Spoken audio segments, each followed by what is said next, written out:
They can replace a run-down heel, patch the hole in a sole, mend a tear in a boot, or stitch a rip in a zipper. At a time when shoe and leather repair shops are gradually disappearing, Footworks in West Michigan is busy.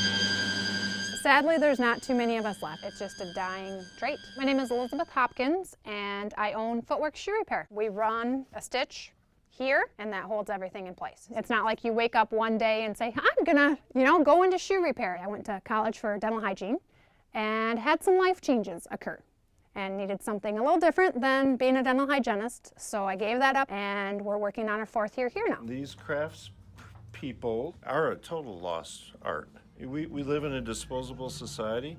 People buy things and they throw them away. My name is Steve Bukema. I'm from Grand Rapids. We need more of these people to repair things instead of throwing them away. That's nice and straight. We used to be Cutlerville Shoe Repair, and I worked for Paul Stroh for 21 years. Paul needed a counter girl, and that's where things started, and eventually he had me trained, and when he retired, I was able to carry on.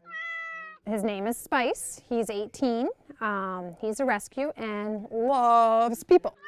He's your greeter. Yep, and people either love him or they do not. And usually the people he doesn't like are the ones I don't much care for neither. Headrest for a motorcycle seat. We're more than just shoe repair. We're luggage repair, zipper repair, canvases, upholstery, boats, pool covers. It's just neat to see, you know what?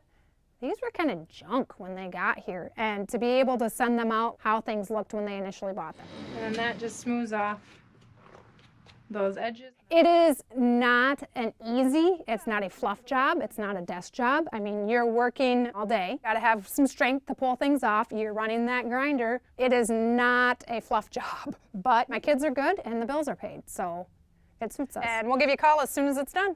Oh, okay. That sounds good. After they were ordered to shut down during the pandemic, Hopkins says the owners of at least 6 West Michigan shoe repair shops decided to retire and close for good. I'm Phil Dawson. This is Phil Dawson TV.